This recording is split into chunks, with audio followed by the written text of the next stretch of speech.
Si vos pensás que ese vacío interno que sentís va a desaparecer con el próximo ascenso, el próximo trabajo, con otra persona, con más viajes, con más dinero, con la casa propia o con cualquier ejemplo que se te esté viniendo ahora a la cabeza, eso es precisamente lo que te está manteniendo en un círculo vicioso.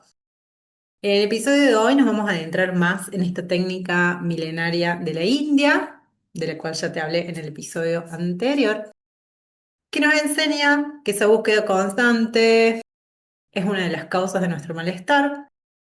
Esta técnica tiene bastante más que 2500 años de antigüedad. Te promete que te podés liberar del sufrimiento, de toda desdicha, angustia, etcétera, y podés encontrar la felicidad aún en esta vorágine del mundo moderno en el que nosotros hemos nacido y vivimos. Esa felicidad, esa paz, todo eso que perseguimos, como ya te vengo contando en otros episodios, es algo que tiene que ver con tu interior, no con tu exterior, porque nacimos para ser ilimitados. Ese es el nombre de este podcast, así como es meta y punto de partida, hacia donde desde la cual comparto todo lo que surge en estos episodios. Y por eso hoy te voy a contar más de esta técnica que fui a aprender hace unas semanitas, como te contaba en el episodio anterior. Y como te decía, bueno, es una técnica que apunta a romper el círculo vicioso en el que a veces nos encontramos, apunta a alcanzar la pureza de tu mente, la liberación, el amor incondicional, todas esas palabras hermosas, armonía, paz, etcétera. Se me vienen dos maneras reduccionistas de cómo podemos estar transitando esos círculos viciosos de este vacío que podemos llegar a sentir. Y una es que no tenemos ni idea de este vacío a nivel consciente. No tenemos ni idea a nivel consciente, pero sí hemos aprendido, porque hemos crecido en este mundo, básicamente, en esta civilización, hemos aprendido que muchas de estas cuestiones se llenan con algo externo, como decía recién, un ascenso, un nuevo trabajo, un viaje, cuando me reciba, cuando me acepten en tal cosa, cuando me llegue el ok de tal otra, más dinero, más plata, más likes, más seguidores, etcétera, etcétera, etcétera.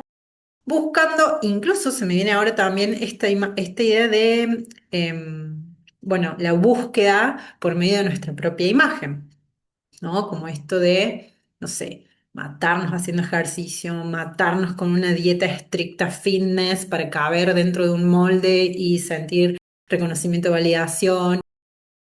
Bueno, cualquier ejemplo que se te venga a la mente, que en algunos casos se puede sentir incómodo por la forma en que yo lo estoy diciendo, pero esto va a justamente, como venimos diciendo todo el tiempo, esto que nosotros perseguimos, buscamos afuera o que incluso experimentamos afuera, va a ser el reflejo y la correspondencia de nuestro estado interno. No me quiero ir a esos temas porque el episodio de hoy no es para profundizar en eso, sino para introducirte esta nueva técnica que algo ya te conté en el episodio pasado.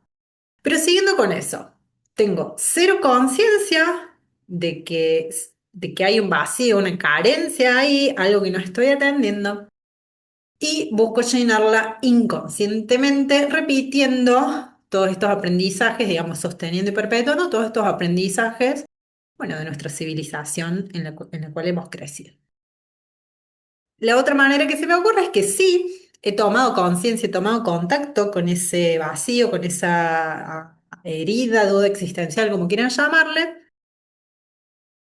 pero claro, no quiero tomar contacto con eso, entonces igual me lleno buscando de todo eso allá afuera.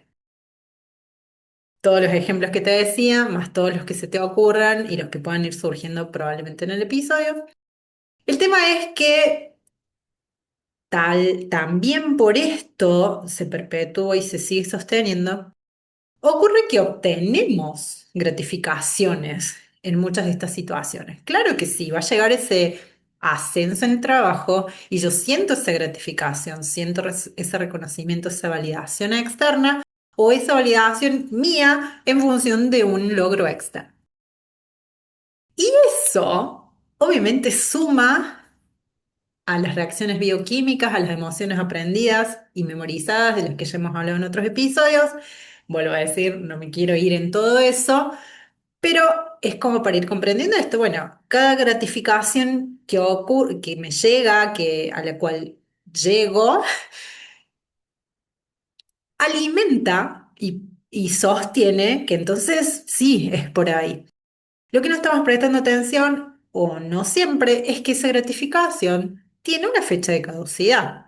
En algunos casos es muy fugaz, en otros dura un poquito más, pero también desaparece. Y ese supuesto vacío, y lo digo así, después te explicaré por qué, pero bueno, esa sensación de vacío, esa herida, ese dolor, etcétera, vuelve a aparecer, vuelve a resurgir, incluso cuando yo no estoy siendo consciente de eso.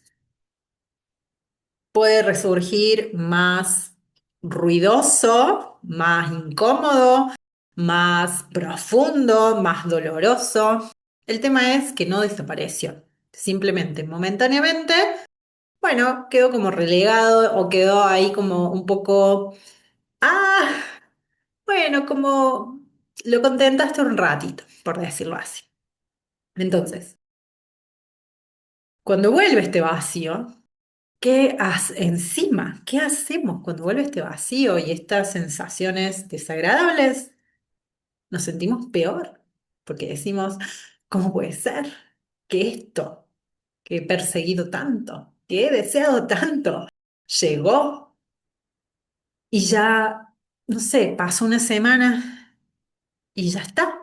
No soy capaz de, de sentir felicidad. Hay algo mal conmigo. Bueno. Todas esas cosas que profundizan un montón de bucles mentales que también lo hemos hablado en otro episodio. Bueno, el tema entonces acá es, crecemos creyendo y aprendiendo que estas cuestiones o cualquier situación de la vida, cualquier logro, cualquier avance en la vida tiene que ver con algo exterior, con algo externo y que necesitamos de lo externo para estar completos. Sí, para estar completos. Pero el problema, o mejor dicho, lo voy a plantear como una pregunta. ¿Será que el vacío es un problema?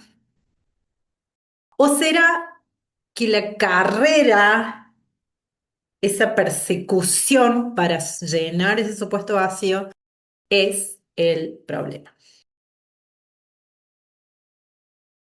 Como la zanahoria, ¿no? Bueno, estás tanto tiempo persiguiendo una zanahoria que al final llegás a la zanahoria y en realidad, ¿qué pasó?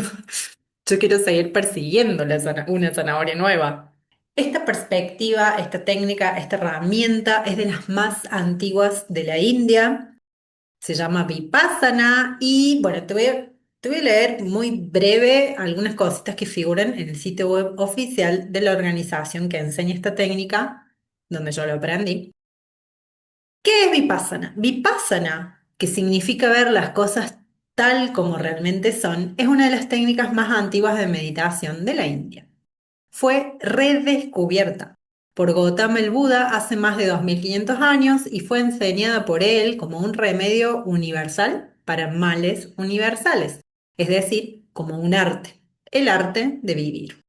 Esta técnica no sectaria tiene como objetivo la total erradicación de las impurezas mentales y la resultante felicidad suprema de la completa liberación.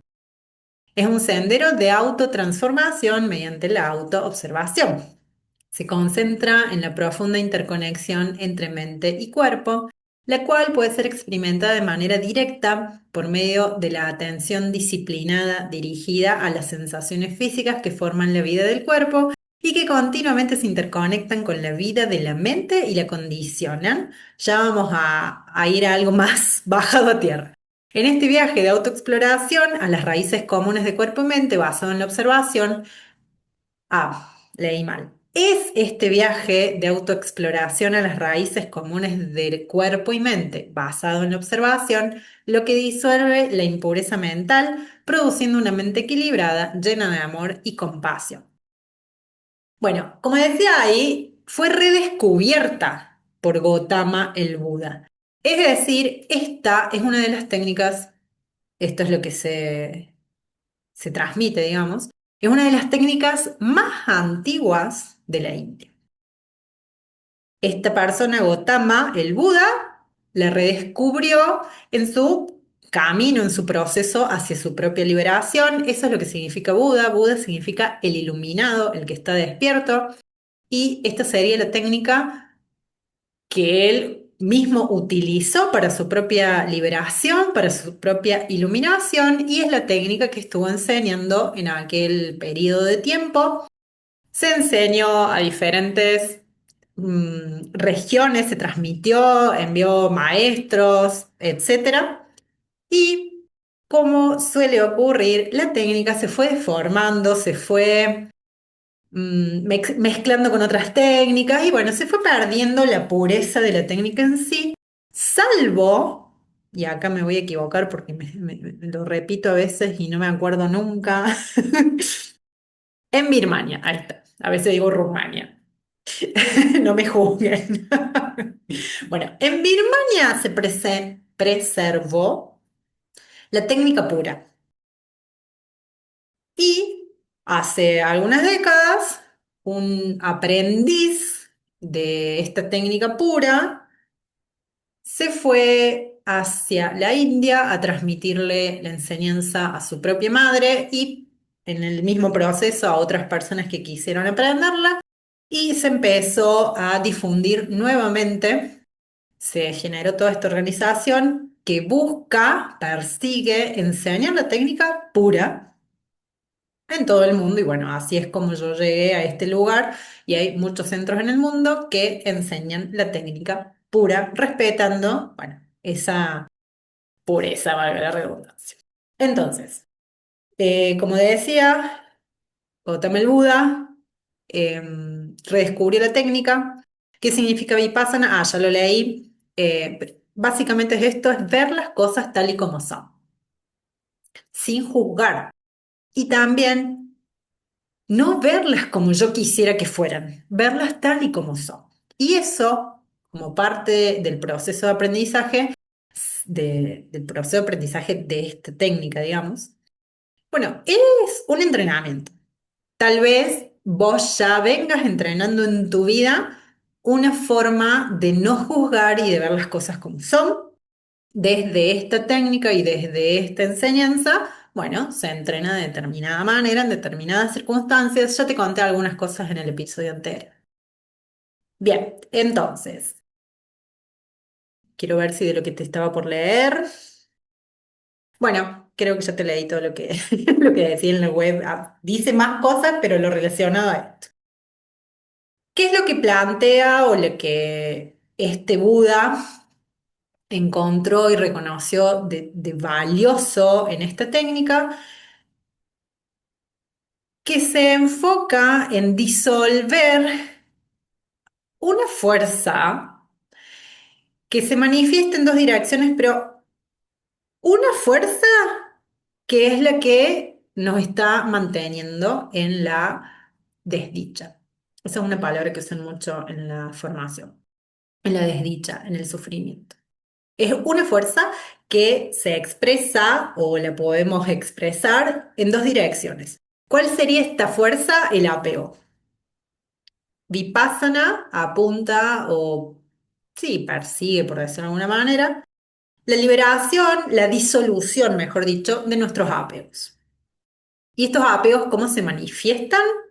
¿Cómo nosotros los manifestamos o expresamos? Bueno, nos apegamos a la aversión, al rechazo, a eso que no queremos que ocurra, o como ocurre de una manera que no queremos, queremos dejarlo fuera, lo rechazamos, no nos gusta, nos duele, nos molesta, etcétera, o el apego a la avidez o al desear. a que las cosas sean de determinada manera, a que ocurra lo que yo quiero que ocurra. Pero de todas maneras es la misma fuerza, es el apego, el aferrarme a eso. Me aferro a rechazar esto que no quiero o me aferro a desear, a perseguir aquello que sí quiero y de la forma que quiero que sea, por supuesto. Entonces, bueno, eso es lo que considera que es la raíz y la causa de nuestro dolor, de nuestra angustia, de nuestro sufrimiento. Y como trasfondo de esto, lo que este Buda plantea o se da cuenta es que todo es impermanente, que es algo propio de la naturaleza de la vida, que es una ley universal, la ley de impermanencia. Y bueno, la palabra que usan en este idioma antiguo es anicca, no sé si está bien pronunciado, pero así la aprendí yo, porque la repiten mucho en la formación, y es precisamente esto, la impermanencia, que todo surge y todo desaparece, surge y desaparece. Ya lo conocemos nosotros con esta frase de lo único permanente es el cambio, y seguramente tendrás otras frases o expresiones que se refieren a esto mismo, ¿no? Cuando hablemos de las leyes del universo en otro de los episodios, podemos pensar en la ley de ritmo, por ejemplo. También en ese episodio hablábamos de la carta del tarot, que es la rueda de la fortuna. Todas estos arquetipos, estos conocimientos o estas bases se repiten y se sostienen desde diversas miradas, por eso lo traigo, porque es el leitmotiv de este podcast de Nacimos para ser ilimitados, desde dónde y hacia dónde. Bueno, volviendo a esto. Entonces, sigo viendo si de lo que te quería leer, bueno, que todo cambia, que todo fluye y que nos aferramos a algo, y esto también, volviendo a lo del apego, nos aferramos a algo buscando cierta permanencia. Y entonces no asumimos la impermanencia y por ende, si yo me aferro a que algo sea permanente, también estoy como resistiéndome a un fluir obvio, natural de la vida. Entonces, siempre que nos estemos aferrando a algo que queremos que sea permanente o que no sea, que nunca ocurra, bueno, pues no.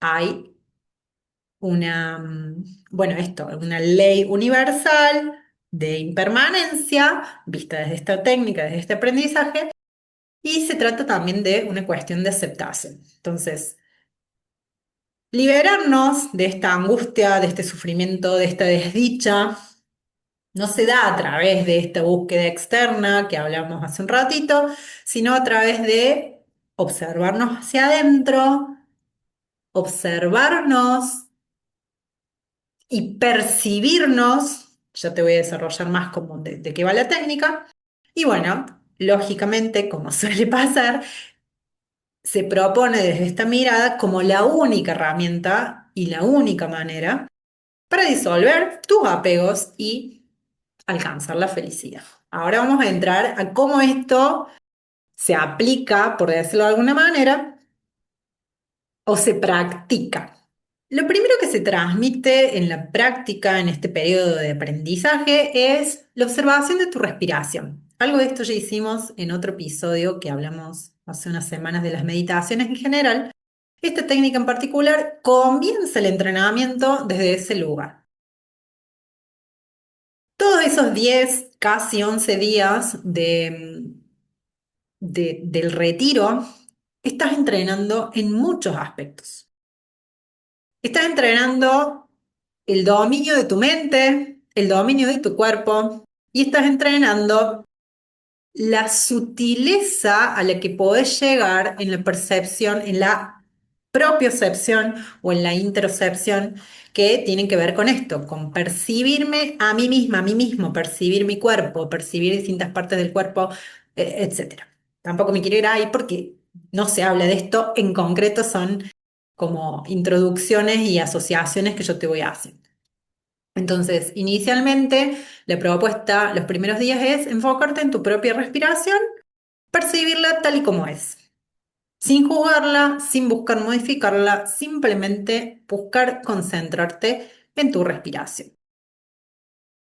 Entre otras cosas, como ya te contaba en el episodio anterior de algunas cuestiones del retiro, se busca reducir al máximo las posibles distracciones, pero la mayor distracción está en tu mente, con todos los pensamientos y los diálogos y las ideas y las ocurrencias y los recuerdos y las fantasías que te trae, y en tu cuerpo. Como ya hemos hablado también en otros episodios, desde algunos enfoques se habla de cuerpo y de subconsciente como sinónimos. Entonces, el cuerpo también busca distraerte mediante dolores, molestias, incomodidades, etcétera, etcétera. Todo lo que sea para distraerte, por eso lo que se busca entrenar es justamente que puedas concentrarte en aquello en lo que vos quieras concentrarte, que en este primer paso es 100% la respiración. Perdón. Se me mezclan las palabras y va todo muy rápido en mi mente. Entonces, esos primeros días se tratan de enfocarte en entrenar esta concentración y este predominio de lo que yo estoy queriendo hacer por sobre toda distracción que me traiga la mente y o el cuerpo. Bueno, ¿qué me pasó a mí en esos 2 días? Sí, creo que el segundo día yo dije, esto va a ser así, o sea, esta es la técnica de meditación. Yo en ese momento dije, espero que no, porque yo ya ahí ya había perdido total entusiasmo de este aprendizaje, ¿no? Bueno, el tercer día se empezaron a introducir otros como lineamientos y ahí volvió mi interés, volvió mi entusiasmo, porque se empezó a enfocar no solo en prestar atención a mi respiración, sino también a las sensaciones y ahí todo me hizo más sentido.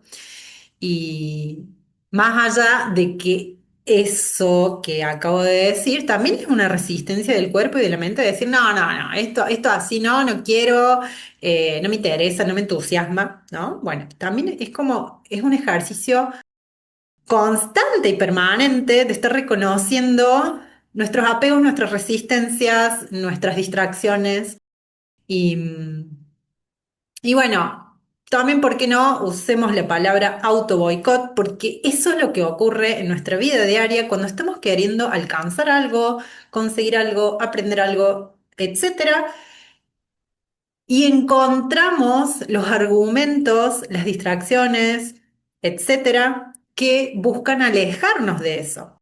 Y no necesariamente tenemos razón.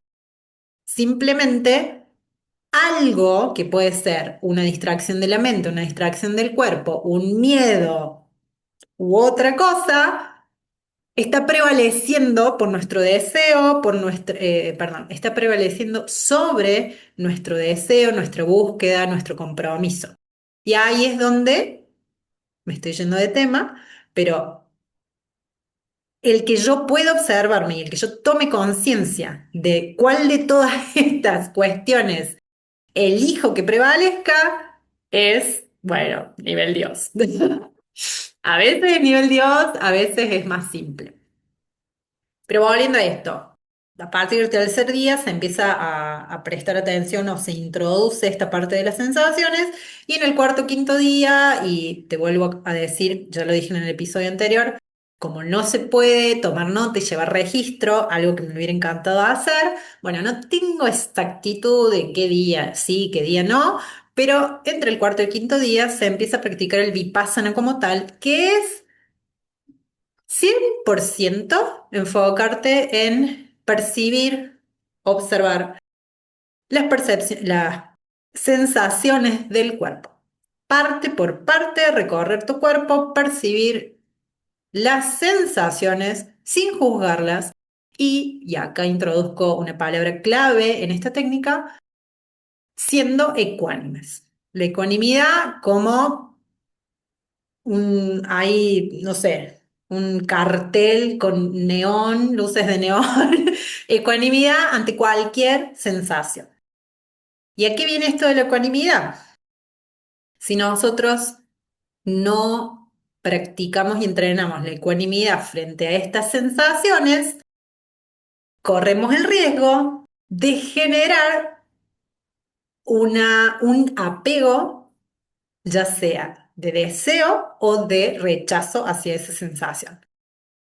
Obviamente, esta sensación no me gusta, entonces la rechazo, o esta sensación me gusta, entonces quiero más de esta sensación. Y bueno, ahí profundizo o fundo un nuevo apego con esa sensación o con el rechazo hacia otra sensación. La propuesta de esto es, desde la ley de impermanencia, de que todo surge y todo desaparece, no apegarme, no aferrarme a que quiero que esto permanezca o a que no quiero que esto ocurra. Entonces vamos a tener sensaciones, sin dudas, en esa práctica. Yo lo que más sufrí, por decirlo de alguna manera, es la incomodidad de no poder, no de no poder moverme. El cuerpo constantemente inquieto porque no encontraba posición. Entonces, muy incómodo cómo me distrae cada vez queriendo moverse. O me distraía, mejor dicho, en ese entrenamiento de esos días. El cuerpo, con esa incomodidad, los que me conocen saben o me habrían puesto y me pusieron este rótulo de inquieta. Entonces, realmente, bueno, encontrar una posición y quedarme quieta un ratito, no sé, dificilísimo. Volviendo entonces a esto, a partir del quinto, sexto día, no me acuerdo, incluso, y este fue mi mayor desafío realmente, y considero que todos fueron muy grandes desafíos, pero creo que este fue el mayor. La propuesta es que entrenemos, empezás a entrenar, además de la concentración y además de todo esto que te vengo diciendo, la observación, la ecuanimidad, entrenar la determinación. Y la propuesta es que te propongas, valga la redundancia, no mover ni los pies ni las manos durante una hora de meditación. Ay, Diosito. Por eso te decía recién lo de esta etiqueta de inquieta. Y esto es, bueno, lo que suelo repetir mucho, ¿no? Bueno, el libre albedrío. Nadie me obligó a esto. Nadie te obliga. Es una propuesta. Y yo la tomé. Yo dije, bueno, porque si uno entiende la abstracción de cada una de estas prácticas y aprendizajes y entrenamientos, claramente no estás entrenando la firme determinación para quedarte quieta en una meditación únicamente. La estás entrenando para la vida. Bueno, la primera vez fue un martirio. Pero creo que lo logré. Las siguientes veces lo logré en los parámetros que para mí es lograr eso. Por supuesto que no estuve inmóvil, porque además ley de impermanencia. Pero más allá de eso, sí, fue durísimo para mí, pero comprender que el entrenamiento ahí, entre otros, es justamente el compromiso, el proponerte algo y sostenerlo, el que no haya distracciones que te saquen de tu enfoque, de ese compromiso, de eso que te propusiste hacer, conseguir, alcanzar. Y obviamente esto no tiene que ver con, bueno, voy por lo que quiero y no me importa ningún obstáculo y me llevo puesto todo. No, es un entrenamiento de determinación, de compromiso, de concentración. Bueno, todas las palabras que le queramos poner. Imagino, bueno, me estoy dando cuenta que la forma en que estoy contando esto probablemente no le hace justicia, quiero ver si estoy grabando, sí, no le hace justicia en cierta forma, a que esta técnica necesariamente involucra muchísimo de la compasión. Compasión primero con nosotros mismos y nuestro propio proceso, aceptar y reconocer que no me estoy pudiendo concentrar, que no estoy pudiendo meditar, que me estoy dejando llevar por los pensamientos o las distracciones del cuerpo o las distracciones de afuera, etcétera. Pero además también, a medida que vas desarrollando más esta ecuanimidad que se propone, sin dudas, esto te lleva a observar la vida de otra manera.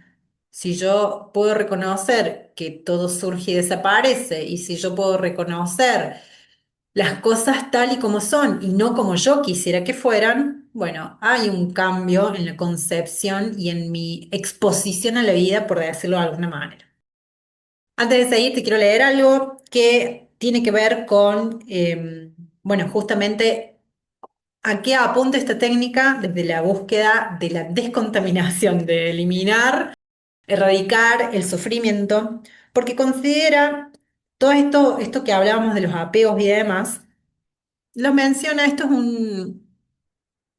lo que te voy a leer es de una conferencia de Goenka, que es este maestro que difundió nuevamente la técnica en las últimas décadas y que a partir de lo cual se conformó esta organización internacional que enseña en distintas partes del mundo.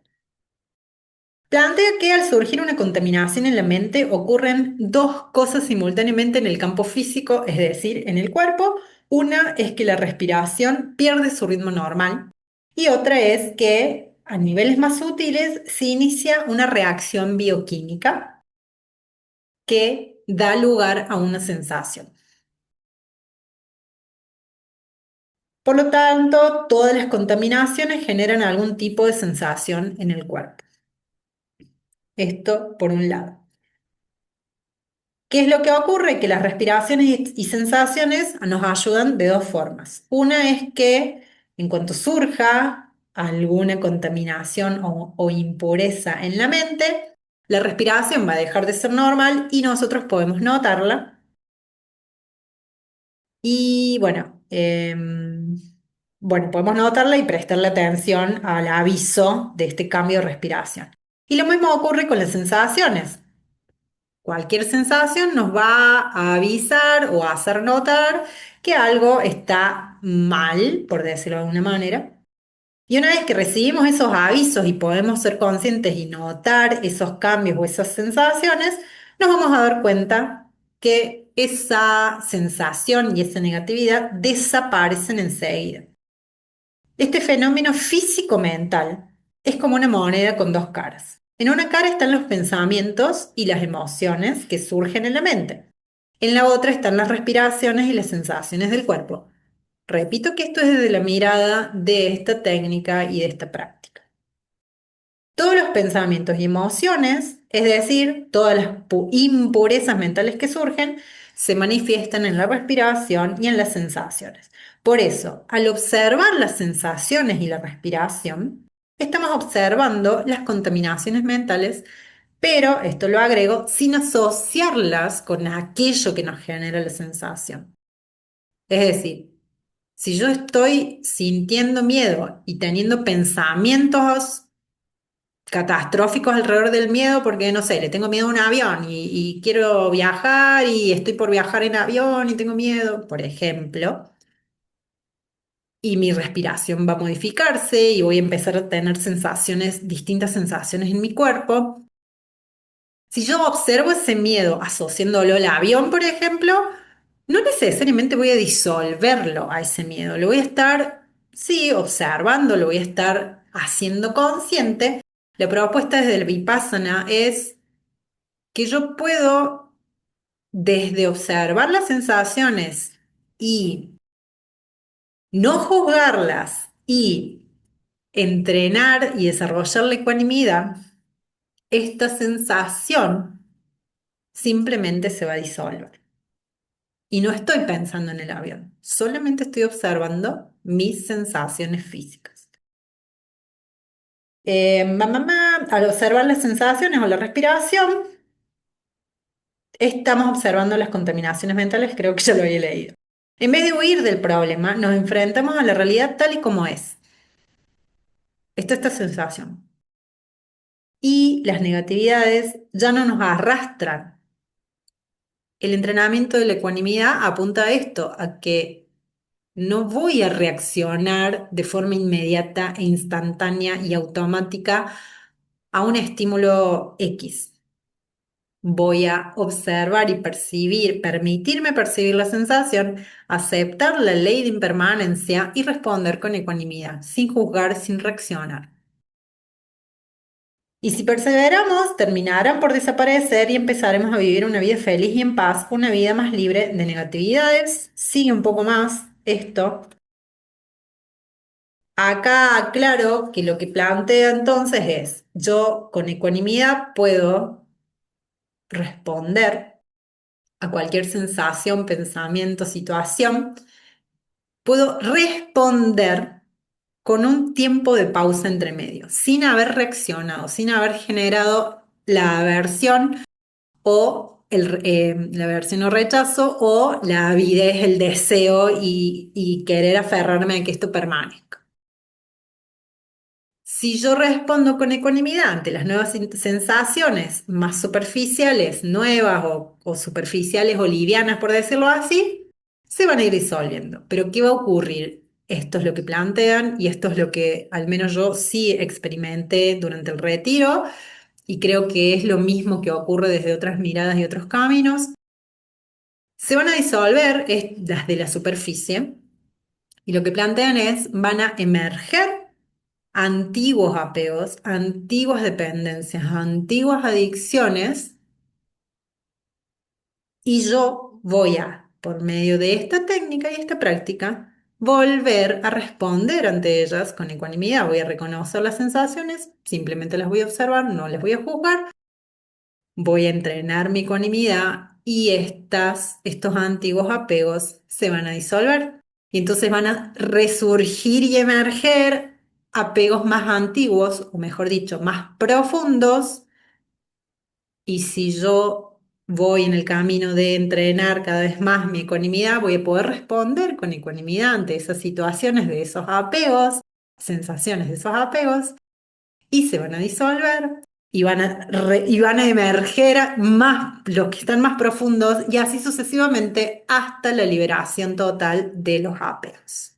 Y esa liberación total de los apegos es la promesa y la meta de la felicidad y de la paz, de haber aceptado en su totalidad la ley de impermanencia y de no generar nuevos apegos, haber disuelto los antiguos y los profundos apegos y poder aceptar y vivir la vida desde simplemente como es, aceptar la vida como es, disfrutarla como es, sabiendo que aquello que me encanta es impermanente y aquello que me genera dolor también es impermanente y entonces no me voy a aferrar ni a la herida, no me voy a abrazar a la herida y tampoco me voy a aferrar a ese momento de disfrute y de, no sé, de regocijo y de mucho dinero, de la casa, no sé qué, lo que fuera. Vale la aclaración que desde esta mirada el desapego es esto simplemente no tener dependencias y adicciones a estas cuestiones que ya habíamos hablado, pero no significa que seamos indiferentes, que las cosas no nos importen. Por eso también hablaba de que es un entrenamiento también de la compasión, porque es un aceptar también a las otras personas como son, a las situaciones que ocurren como son, y respetar también el proceso y la libertad de cada persona de tomar decisiones por sobre su vida. Y voy a decir algo que probablemente no lo notaste, o capaz sí, pero justamente esta técnica, si hay algo que no hace, es intelectualizar, racionalizar, analizar ninguna cosa de lo que estás atravesando, transitando en este momento. Tampoco, por supuesto, se enfoca en logros o éxitos externos o cosas que puedan ocurrir que nos pueden traer resultado, paz, felicidad, amor, etcétera. Se enfoca en las propias sensaciones, en la percepción de mi propio cuerpo, en concentrarme extremadamente en mí misma y en todas mis sensaciones y por supuesto en entrenar y profundizar y desarrollar mayor ecuanimidad frente a todo. Entonces, bueno, interesante ahí para los que están más orientados y acostumbrados a intelectualizar. ¿Qué onda? ¿Qué les parece esta técnica?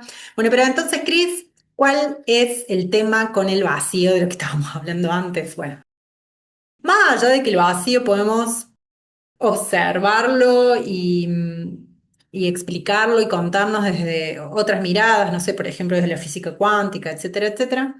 Vayamos a algo más simple. Primero, bueno, si bien ya lo venimos diciendo, todo cambio externo o incomodidad que yo tenga frente a algo externo, situaciones o lo que fuera, se modifica enfocándome en mí misma, en mi estado del ser interno, etcétera. También pensamos o pienso, propongo esto de observar el vacío como oportunidad, no como algo que falta, sino como un lienzo en blanco. Esto me recuerda una conversación que tuve muy reciente con alguien que quiero mucho, que está demasiado enfocado en un futuro probable y que esa respuesta llegó y no iba a ser de esa manera. Y lo que yo le planteo era justamente eso. Bueno, vos consideraste tu futuro probable con ese resultado, pero seguís teniendo un lienzo en blanco. Acá no hay vacío, hay oportunidad, siempre hay oportunidad. El libre albedrío que suelo mencionar o esta responsabilidad, si se quiere, de tomar conciencia sobre mí misma y de decidir dónde quiero enfocarme, si quiero entrenar o no mi SAR, de qué manera. Bueno, hay un montón de formas de verlo. Te voy a dejar, como siempre, todos los episodios ahí disponibles para que entres a chusmear. Dudas, preguntas, sugerencias, comentarios, me va a encantar escucharte. Si me escribís, me mandas por las redes que se puede recibir audio, y si no, leerte, que me va a encantar. Por supuesto que dejes tu comentario acá también, para bueno, ayudemos al algoritmo propio y de los demás. Gracias por llegar hasta acá.